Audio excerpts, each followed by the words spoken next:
Hello everyone, আমি মন and welcome back to my another mini blog. হ্যাঁ, তোমরা ভয়েসটা শুনে নিশ্চয়ই বুঝতে পারছো যে ভীষণভাবে ঠান্ডা লাগিয়ে ফেলেছি এখন। আর কয়েকটা দিন ধরে না আমি কোনো রকম ভয়েস ওভার দিতেই পারিনি। এটা ছিল কার্তিক পুজোর মিনি ব্লগ, কিন্তু আজকে আমি তোমাদের সাথে শেয়ার করছি। তার কারণটা তোমরা বুঝতেই পারছো যে ভীষণ ঠান্ডা লেগে গেছে, তাই ভয়েস ওভার দিতে গেলে এখন ভীষণ পরিমাণে প্রবলেম হচ্ছিল। তাই কিছুদিন ধরে একটুখানি টাইম নিয়েছিলাম যে আগে ঠান্ডাটা সেরে যাক, দেন তারপরে তোমাদের সাথে সব ভিডিও শেয়ার করব। কিন্তু এখন যে আমার এই ঠান্ডাটা লেগে গেছে, এখন তো আর সারার কোনো নামগন্ধই নিচ্ছে না। বেশ কয়েকটা দিন ধরে আমার ঠান্ডাটা লেগেই আছে। এখন তোমাদেরকে এই ইরিটেটিং ভয়েসটাই আমার টলারেট করতে হবে, কিছু করার নেই। ভিডিও তো অনেক আমি বানিয়েছি, সেগুলো এখন আমার গ্যালারিতে পড়েই আছে।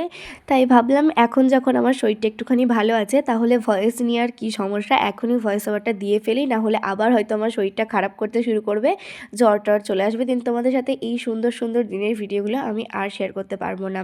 আর সত্যি কথা বলতে গেলে তোমরা আমাকে ইউটিউবে এতটা পরিমাণে সাপোর্ট করবে আমি তো সত্যি কখনো ভাবতে পারিনি। তো দেখো, আমি যখন এখন ডেলি ভিডিও পোস্ট করছি, তখন কিন্তু আমার একটা দুটো করে সাবস্ক্রাইবার বাড়ছে, আর তার সাথে কিন্তু আমার ভিডিও বানানোর আগ্রহটা আরও বেশি পরিমাণে বেড়ে যাচ্ছে। আর সাবস্ক্রাইবার বাড়লে কারই বানা ভালো লাগে না বলো তো, সবার ভালো লাগে। সেরকম আমারও কিন্তু ভীষণ ভালো লাগছে যে তোমরা আমাকে এত এত সাপোর্ট করছো। আর আমি তোমাদের থেকে এটাই আশা করব যে তোমরা আমাকে ভবিষ্যতেও এরকমভাবেই সাপোর্ট করবে, আর তার সাথে আমার পাশেও থাকবে। তো চলো, অনেক বেশি বকবক করে ফেলেছি, এখন মেন ভিডিওতে আসি। তো দেখো, তোমাদের সাথে গল্প করতে করতে কিন্তু আমি এখানে শ্রীরামপুর চলে এসেছি। আর তোমরা তো সকলেই জানো যে শ্রীরামপুরে আমার একটা বান্ধবীর বাড়ি।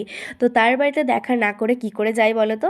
তো সেখানে কিন্তু আমি সন্দীপার সাথে অনেকক্ষণ গল্প করেছি। দিন তারপরে বর্ষা আমাকে ফোন করে বলে যে পুজো স্টার্ট হয়ে গেছে, তুই যেখানে আছিস চলাই বাড়ি।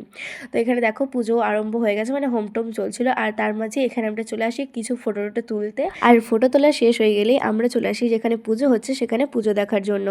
আর আমরা তো এমনিও জানতাম যে এই বছর যেহেতু ওদের নতুন বিয়ে হয়েছে, তাই ওদের বাড়িতে কিন্তু ঠাকুর ফেলবেই।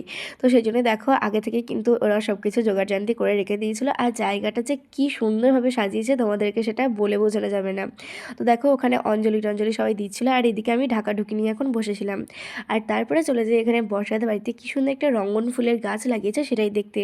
কারণ তোমরা তো সকলেই জানো যে কোনো জায়গা গেলে আমার গাছের প্রতি একটুখানি টান বেশি বেড়ে যায়, আর সেটা যদি কোনো ফুলের গাছ হয় তাহলে তার কোনো কথাই হবে না। তো যাই হোক, তারপরে এখানে দেখো নাচানাচি করে আমরা বসে যাই এখন প্রসাদ খেতে। আর প্রসাদে এখানে ছিল পায়েস, তার সাথে ছিল খিচুড়ি, আর ছিল একটা তরকারি, আর হ্যাঁ শেষে কিন্তু টকটাও ছিল, সেটা আমি ক্লিপটা নিতে ভুলে গেছি। আর ঠাকুরের প্রসাদ বলে কথা, সেটা তো কোনো রকম তুলনায় হয় না, খুব সুন্দর খেতে হয়েছিল। আর তারপরে দেখো এখানে সবাইকে এখন টাটা করে আমরা চললাম বাড়ি। তো তোমাদের এই ভিডিওটা যদি ভালো লেগে থাকে একটা লাইক করে দিও, চ্যানেলটা সাবস্ক্রাইব করতে একদম ভুলো না। চলো টাটা।